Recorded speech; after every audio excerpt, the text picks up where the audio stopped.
For our final talk of this session, we're joined by a volunteer for the Casualties Union, sorry about that, and hypothermia survivor with their talk, I'm a crisis actor and proud of it. Please welcome to the stage, Janet Hall.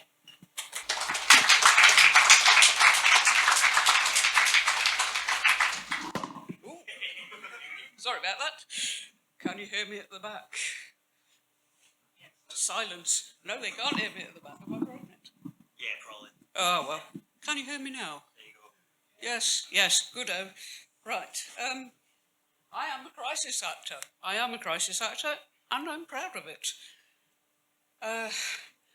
Crisis actors actually exist. This is not a myth put about by some of our more barking brethren. We do have a history. In Britain, it's an organisation called Casualties Union. They were formed during the Second World War to train people on how to extract people from bombed buildings, do first aid, that kind of thing. We're all volunteers. We get paid expenses, but that's all. And I must point out that this talk is entirely my own opinion, has no official backing from the Casualties Union. And also I need to issue a gore warning. There will be some pictures that are rather unpleasant. It's only makeup, but it's quite realistic. There will be a warning just before, but if you're feeling a little bit... Although, frankly, after the worms talk, I think I've been blown out of the water there. However, yes. I'll just read that out for those who can't see the screens. Casualties Union is a registered charity and independent voluntary organisation that provides acting and reacting casualties and patients for the medical profession, emergency services, and those teaching first aid, nursing, and rescue. So, what do? Break it down easily into three parts. We can put on makeup to produce visible signs of injury.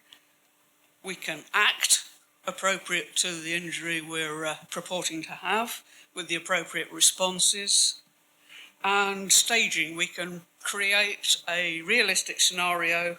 Sometimes we're provided with a scenario. Sometimes we generate a scene ourselves and then act accordingly. There are some things we can't act. For example, if you had a head injury and your eye pupils have blown out, can't do that. If you're having a coronary, all you can do is grip your chest and go, arg, arg. That's about the limit of it. That's about the limit of what we can do. So firstly, makeup, tools and equipment. This is a little picture of parts of my toolkit. 2 parts silicone, which you can use to build up a simulated flesh, a little bit of coloured dye in there to get it to match your skin tone, build up a layer, then you can cut into it, pour liquid blood on it, little bits of coagulated blood, gravel, you name it. At the bottom of that page is, here's one we made earlier, which is a little wound in a plastic bag. You can then just slap it on. Right, gore warning coming up. The next few slides are, potentially unpleasant. Anyway, so, gravel rash. You've fallen in the car park, hands out, nasty scuff. You've got...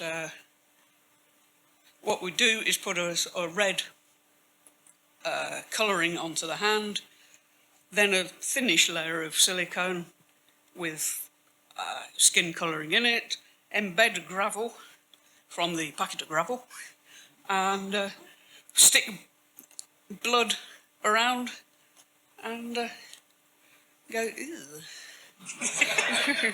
Right, next one, this is my mucker Joan, who's sporting superficial burns, which have been made by, again, reddening the skin slightly, putting on a thin layer of silicone, and then scuffing it to make it look like peeling skin. Right, the next ones are nasty. Don't forget, this is just makeup, but it is quite realistic. Guy on the left is being used as a guinea pig for practicing first aid. Somebody's approaching him with a bandage. The one on the right's past caring.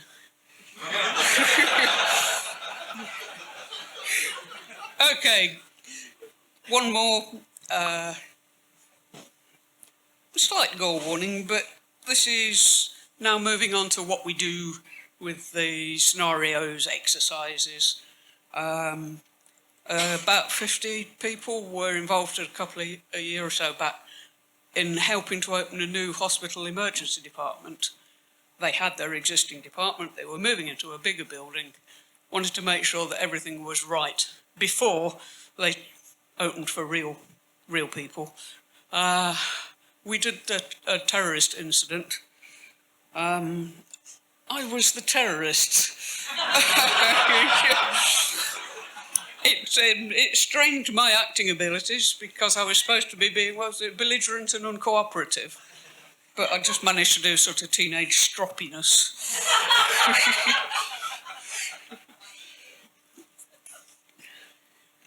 Right, all clear on the gore now.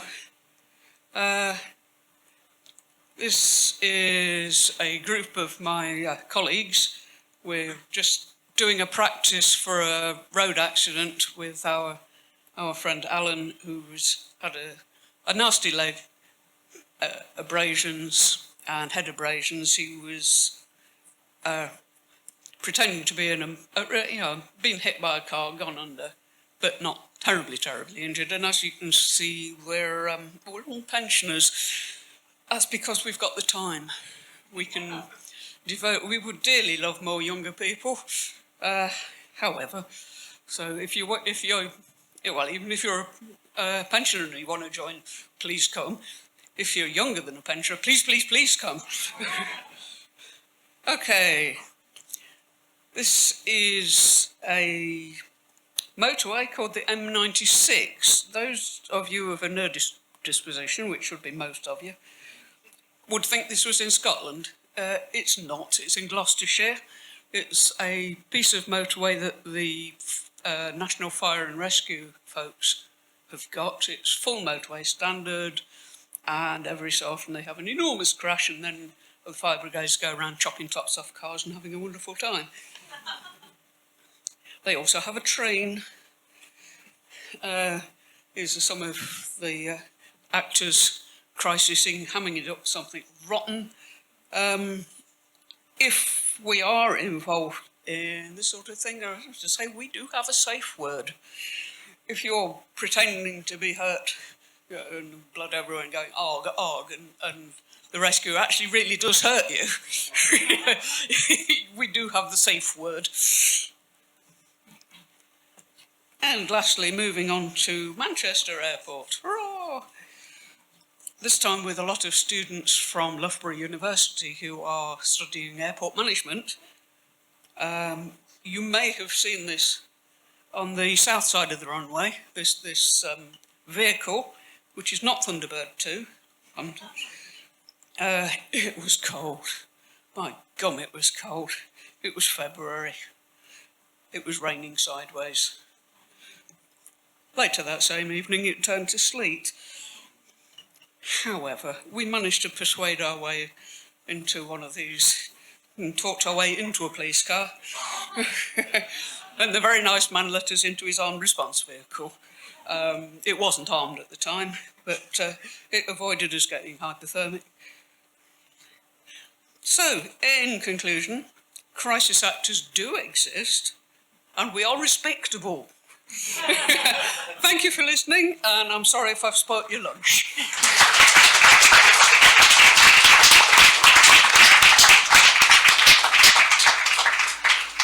And our first question goes from Adam.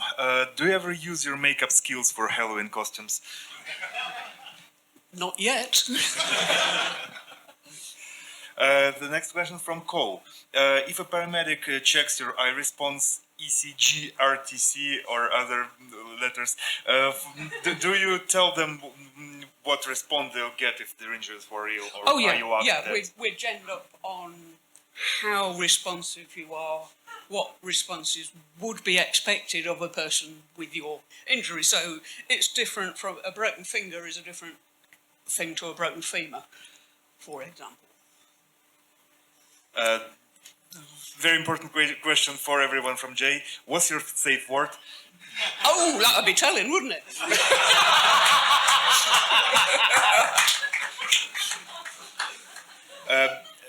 Question from Harrison Splimby, I'm sorry.